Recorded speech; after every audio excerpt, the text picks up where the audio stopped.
নমস্কার বন্ধুরা, মৌসুমীর হেসেল থেকে মৌসুমী। আশা করি তোমরা সবাই ভালো আছো, আমিও ভালো আছি। দেখো এখানে নিয়েছি কাটা পোনা মাছ বা কাতলা মাছ।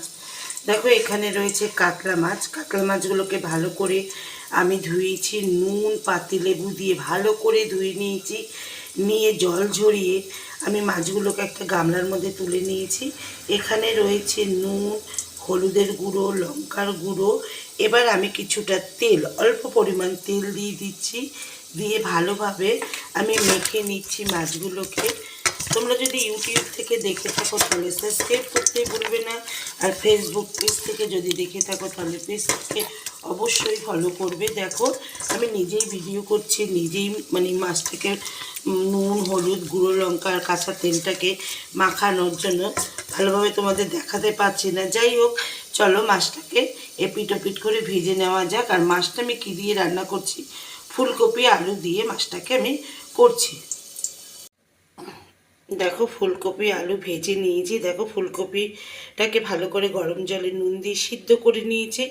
তারপরে জল ঝরিয়ে তারপরে নুন আর হলুদ দিয়ে ভেজে নিয়েছি। এখানে আলুগুলোকেও ভালো করে কেটে ধুয়ে নিয়েছি। তারপরে ফুলকপির তেলেই আলুটাকে ভেজে নিয়েছি। এবার দেখো মাছ ভাজার তেলে রেডি হয়ে গেছে। মাছ ভাজার তেলটা নুন হলুদ আর গুঁড়ো লঙ্কা মাখিয়ে যে মাছটা রেখেছিলাম সেই মাছগুলো আমি ভেজে নিচ্ছি। কিন্তু সব মাছ রান্না করবো না, যেহেতু ছেলে বাড়ি নেই, দাদা আর আমি, সেই কারণে 4 পিস মাছ রান্না করছি। দেখো মাছগুলোকে এপিট ওপিট করে ভেজে নিই। দেখো শুকনো মশলাগুলো রেডি করে নিয়েছি।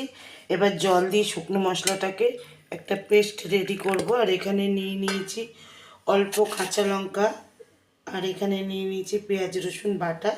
আর ফোড়নে আমি কী কী দিচ্ছি দেখো, সাদা জিরে, কাঁচা লঙ্কা চিড়ে নিয়েছি, সাদা জিরে আর কাঁচা লঙ্কা আমি ফোড়নে দিয়ে দিচ্ছি। দেখো মাছগুলোকেও আমি এপিট ওপিট করে ভেজে নিয়েছি, লাল লাল করে। দেখেছো, লাল লাল করে মাছগুলোকে এপিট ওপিট করে ভেজে নিয়েছি। এই মাছ ভাজার তেলেই আমি সাদা জিরে আর কাঁচা লঙ্কা ফোড়নে দিয়ে দিলাম। দেখো এবার আমি দিয়ে দিচ্ছি মশলা বানানোর পেস্টটা, দিয়ে দিচ্ছি একটা টমেটো। দেখো একটা টমেটো দিয়ে দিলাম।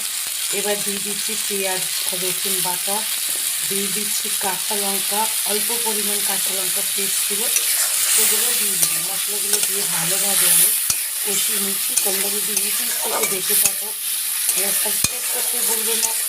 ফেসবুক পেজ থেকে যদি দেখে থাকো অবশ্যই পেজটাকে ফলো করবে। আমি কিন্তু যে কাতলা মাছ দিয়ে ফুলকপি আলু দিয়ে হালকা ঝোল করে তোমাদের দেখাচ্ছি। আমি যেভাবে করছি তোমরাও এইভাবে করো।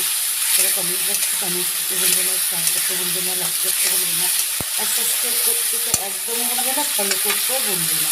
দেখো মশলাগুলো ভাজা ভাজা হয়ে গেছে, দেখেছো তেলও ছেড়ে দিয়েছে। এবার ফুলকপি আলু যে আমি ভেজে রেখেছি সেগুলো দিয়ে দিলাম।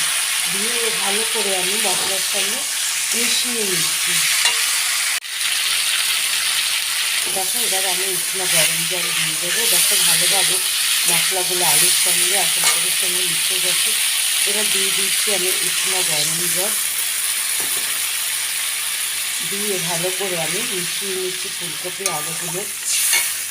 দেখো জলটা ফুটে উঠেছে, দেখেছো, আমি একটু নাড়িয়ে তোমাদের মিশিয়ে দেখিয়ে দিচ্ছি। দেখো এবার যে মাছগুলো আমি ভেজে রেখেছিলাম সেই মাছ ভাজাগুলো আমি দিয়ে দেবো। দেখো আমি 4 পিস মাছ করে নিয়েছি। এবার এই মাছ ভাজাগুলো আমি দিয়ে দিলাম, দিয়ে ভালোভাবে আমি ঝোলের সঙ্গে মিশিয়ে নিচ্ছি। এবার দিয়ে দিচ্ছি কুচানো ধনে পাতা, উপর থেকে দিয়ে দিলাম কুচানো ধনে পাতা, দিয়ে ভালোভাবে আমি মাছের সঙ্গে মিশিয়ে নিচ্ছি। দেখো মাছের ঝোলটা কিন্তু একদম রেডি হয়ে গেছে। দেখেছো কালারটা কিন্তু অসাধারণ এসছে। তোমরা নিজেরাই দেখলে দিদি কীভাবে আজকে মাছের ঝোলটা করলো বা কী কী মশলা দিল। একদমই ঘরোয়া সিম্পল মশলা দিয়ে আমি মাছের ঝোলটা করলাম। দেখেছো আলুগুলোও সিদ্ধ হয়ে গেছে, দেখেছো আলুগুলোও সিদ্ধ হয়ে গেছে। যাই হোক আমি যেভাবে করলাম তোমরাও এইভাবে করে কমেন্ট বক্সে কমেন্ট করতে ভুলবে না, শেয়ার করতে ভুলবে না। আমি গ্যাসটা অফ করে দিলাম, ঠান্ডা হলে আমি পরিবেশন করে দেখাচ্ছি। দেখো ঠান্ডা হয়ে গেছে, পরিবেশন করে নিয়েছি। দেখেছো গরম গরম ভাতে খেতে কিন্তু অসাধারণ লাগবে।